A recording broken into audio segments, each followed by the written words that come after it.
Mainstream journalists are still denying a lab leak accident as a plausible origin for the COVID-19 pandemic. Just yesterday, senior reporter at NBC News Ben Collins got involved in a Twitter spat over the origins of COVID, involving reporters Michael Hobbs and also Zeynep Tufekci, who sometimes writes for the New York Times. Tufekci is someone I think is in good standing generally with the mainstream media. As I said, she contributes to the New York Times. She offered some defense of the lab leak origin, saying a lab or research involvement is not necessary is fine, saying you can say it's not necessary for the origins of COVID, but turning not necessary into not plausible because a big funder asked, and that's what the editor at the most prestigious journal wanted, that's where it went wrong. She's obviously referring to the proximal origins paper debate at Nature magazine.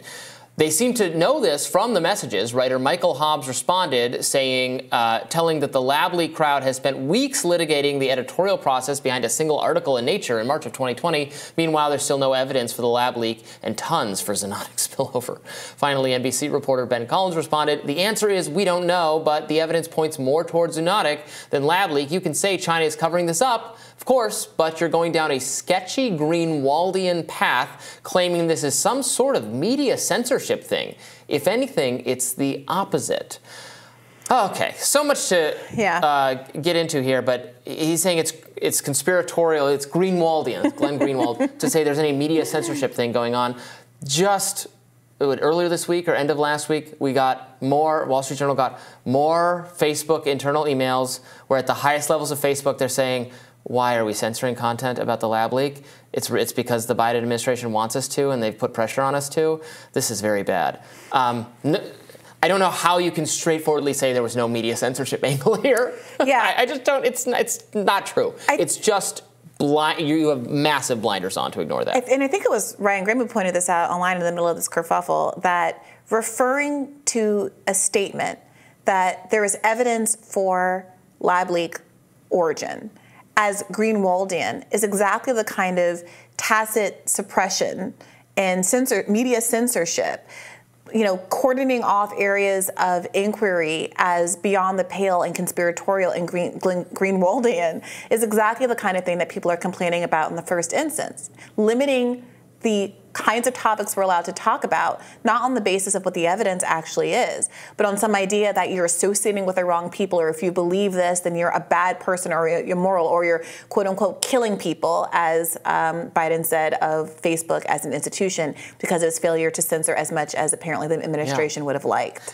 And how would you say that that the people involved in the proximal origins paper were Greenwaldian when they, in their private internal messages discussing this issue, were deeply, deeply conscious and afraid of the possibility that it came out of a lab?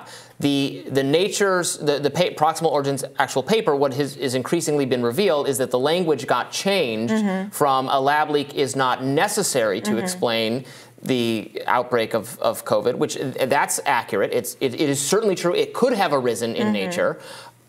They changed not necessary to not plausible, even though that's clearly not what they actually thought. Right. They did think it was plausible. And there's plenty of reason at the time to think it was plausible. There's plenty of reason now. I mean, you can't say there's no definitive evidence either way. Sure, there's a lot of circumstantial evidence. I know people who are still advocating for the zoonotic origin have some argument about why the genetic structure is more like that. Fine. But they've also brought up a lot of things that totally turned out to be red herrings. The pangolins, the creatures having the DNA, the swab analysis was done. That was then totally debunked. The New York Times itself has admitted that that was a total misdirect and now does not point to that conclusively at all.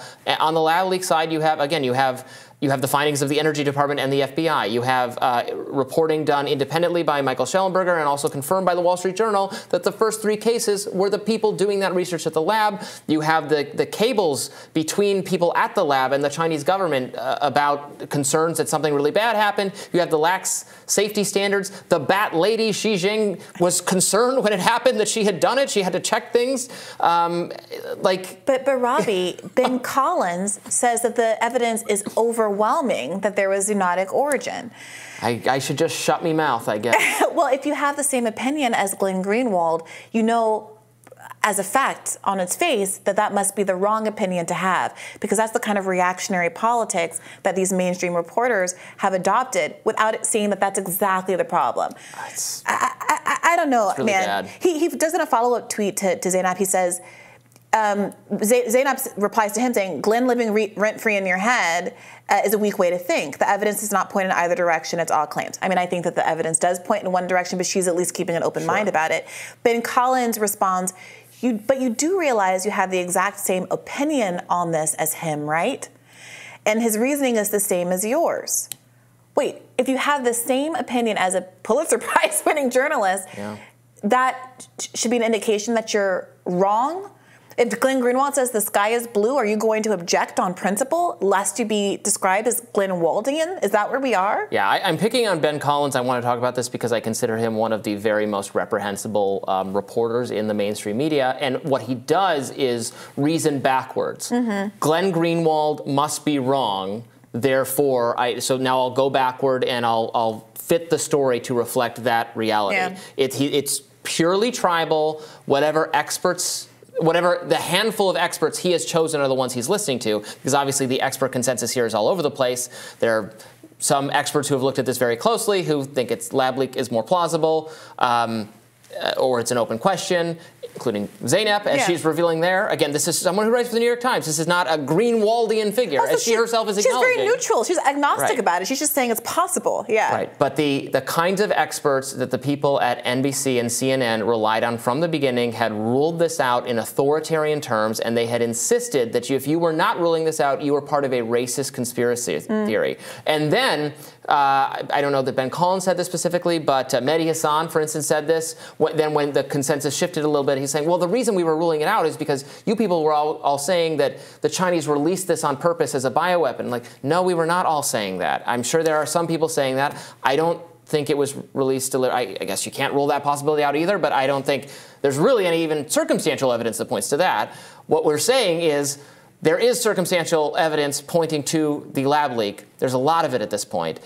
Clearly, our own scientists secretly were worried about this. And also the reason that they wouldn't go down this, there are multiple reasons for them to not want to embrace this explanation, even if in their heart of hearts they think it's the right one, because they admit that they thought, well, maybe we'll never know, so it won't matter. And we're going to have a lot of scrutiny, which we won't like. No one wants scrutiny. No one who works in the corporate world and the government world wants more oversight. And also the concern that this would really tick off China. Right. Also, let's not forget liability concerns. What kind of conversation would we have been having in the summer of 2020 if there were clear evidence, or at least substantial evidence, that this was not an accident? I mean, I'm sorry, this was an accident of research, not just a natural phenomenon occurring in the wild. I think that we got to a place where now when we were talking about some of the new revelations, some of the new evidence that came out that supported lab leak theory within the last couple of months, some of the experts were like, well, yes, it looks like lab leak, but now we're so far out, who can ever say for sure? And I do think that if we had had the conversation earlier, when it was easier to track down evidence, when it was, part of the reason, you can make an argument that people filibustered real scrutiny of lab leak until it was too late to actually finger anybody who could be on the hook for millions of deaths globally. Absolutely. And untold economic harm. I'm not out here defending wet markets. Shut those things down. That sounds very unsafe and unsanitary. It's not like we can't do both. There were clear safety concerns with these various origins, and we should work diligently to prevent a future pandemic if we can, to the extent that we can. And it seems like in this case, we really might have been able to not do this exact thing, or do this thing at the very least under much safer conditions, not outsource it to a notoriously accountability-averse foreign government apparatus. Although our own government is being very accountability-averse here. Absolutely. Well, it looks like NBC should maybe consider a new fact checker to fact check their fact checker. More rising right after this.